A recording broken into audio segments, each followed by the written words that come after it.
Hey guys, it's I'm an Angel, and this video starts the first video of a new series that I'm going to be doing. I'm still going to be posting my normal content, but I'm just doing this on top of it because I really want to talk about this.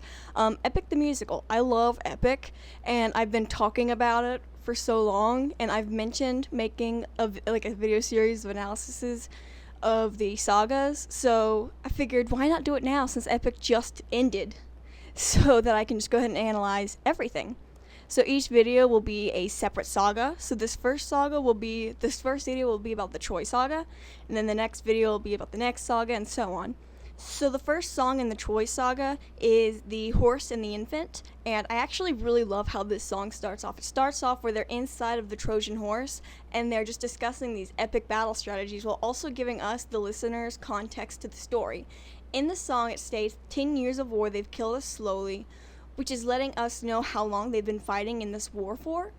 And eventually when Odysseus says, think of your wives and your children, as like a motivational speech kind of way, this is hinting towards his own wife and child being his main motivator for getting home. And this is the first time that he even mentions it.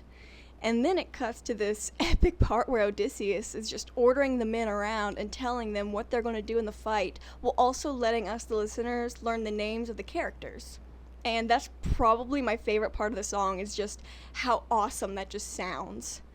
Then we get introduced to Odysseus' wife and son, which is, he's like talking like, what do you live for? What do you try for? What do you wish for? What do you fight for? He's talking about how he loves his wife and his son and how he longs for them.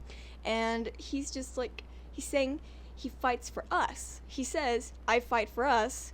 And the soldiers most likely believe that he's saying that to them, that he's saying, I fight for us, to the soldiers, when in reality he's saying, I fight for us, referring to Penelope and Telemachus. I cannot talk.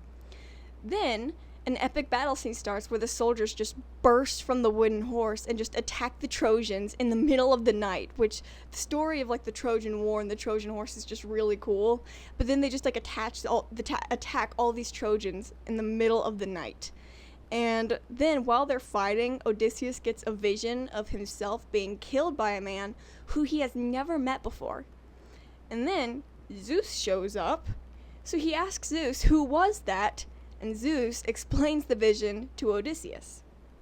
The way that Zeus explains the vision is actually very cryptic, and he's leaving a lot of stuff out as a way to like entice Odysseus and try and get him to ask more questions. And when Odysseus eventually does ask more questions, Zeus says, I don't think you're ready, which only strengthens Odysseus' resolve, and he just wants to know answers. And eventually Zeus says he needs to kill someone's son, and that they're unlike anyone that Odysseus has ever faced before, which Odysseus has killed people already in this war, so he's already dead set on killing this foe. Therefore, when he says, I know that I'm ready, he's made a commitment to a god, and now he has to do what Zeus said. Like, he has to do what Zeus basically just told him to do. And Zeus has not revealed all the information yet, so Zeus kind of tricked Odysseus into agreeing to this, pretty much.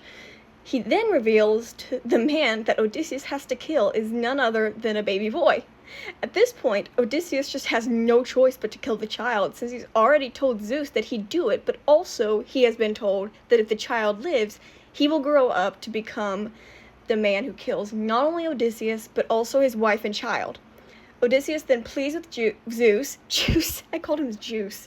He then pleads with Zeus not to make him do it, but in the end he has no other choice but to kill the child by dropping it off a tower. I'm in a dorm room right now. My neighbors probably think that I am insane. This is an action that haunts Odysseus throughout the rest of Epic the Musical and the rest of his life. The second song of Epic the Musical, the Troy Saga, is Just a Man. And if I'm being completely honest with you guys, when I first heard this song, I thought Odysseus spared the child.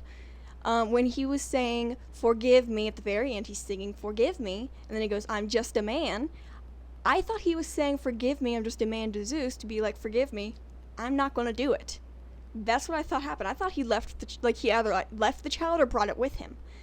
I never looked into it because obviously I didn't want to know, and this was whenever it first showed up, so it's not like I could just go and look at the other sagas. So then I kind of forgot about the child until the Underworld saga released, And then I'm just sitting there and he's like, he actually killed the child. So yeah.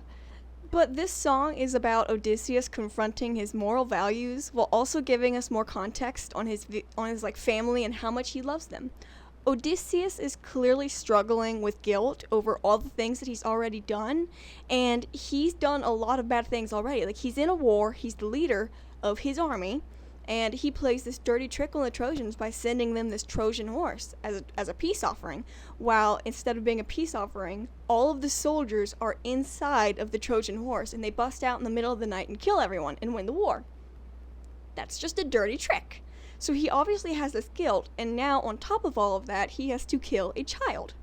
In the song, we learn for his love of his family when he says, "Deep down, I would trade the world to see my son and wife," which he eventually does. This is foreshadowing to how much he loves his wife and son and how far he would go for his family. The main chorus in the song is a poetic way of showing us Odysseus's inner struggles. He's saying, when does a ripple become a tidal wave? When does a candle become a blaze? Which at first can be interpreted, as like this inspirational sort of thinking. It's like, when does a small candle become a powerful blaze? Or when does like a weak ripple become a strong tidal wave? But then it gets darker by saying, when does the reason become the blame? When does a man become a monster? This changes the interpretation of the ripple in the candle, because now instead of being like inspirational, it shows something small or weak becoming an incredibly deadly force, which is foreshadowing to what's going to happen to Odysseus. Like, at the moment, he's just a man, but then he becomes a monster. So like, when does a man become a monster? That's what happens to him. Towards the end, he's saying, "Forgive me" to the child, and he drops it off the tower. As I said before, at first I thought he was saying this to Zeus as he spares the child, but again, it was just wishful thinking.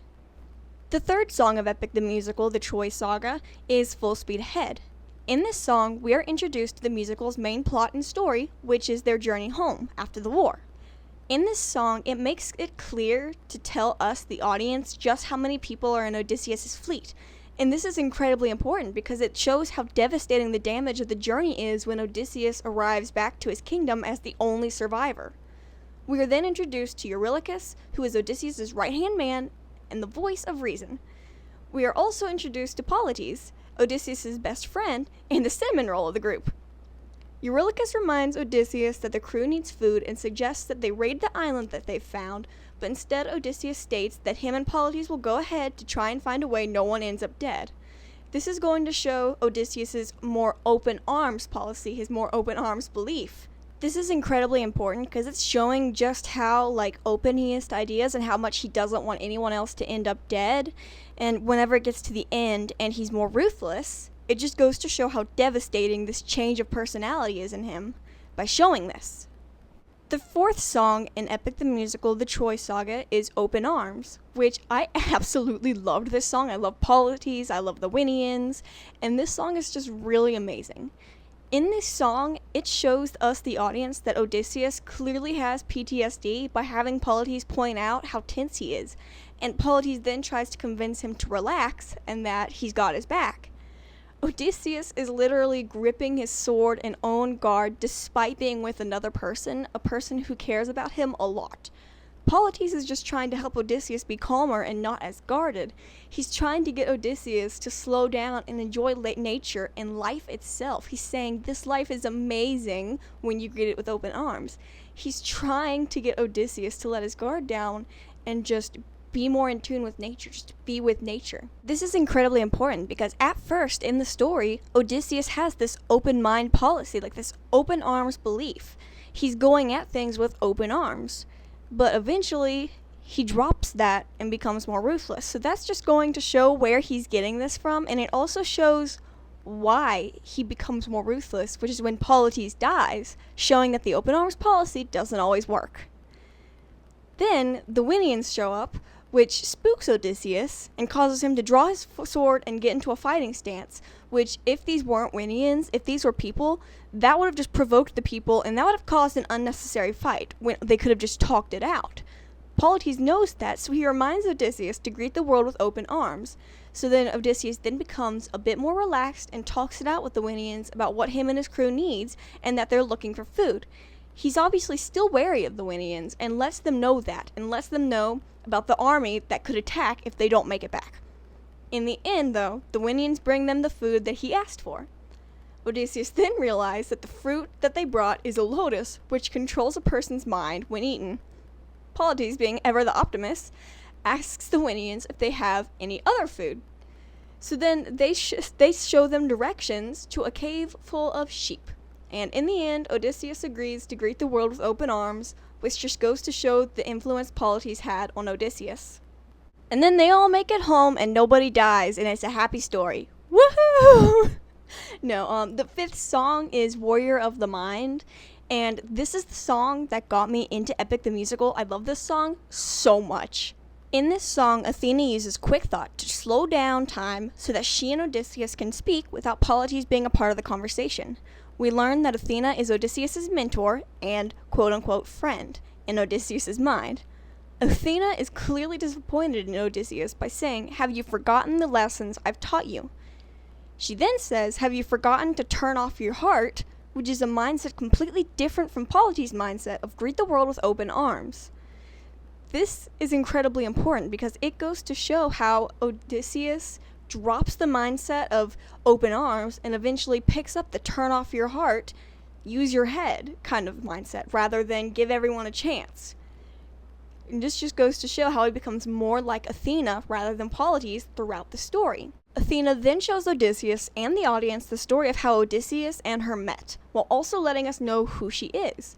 We learn that she's the goddess of wisdom and master of war.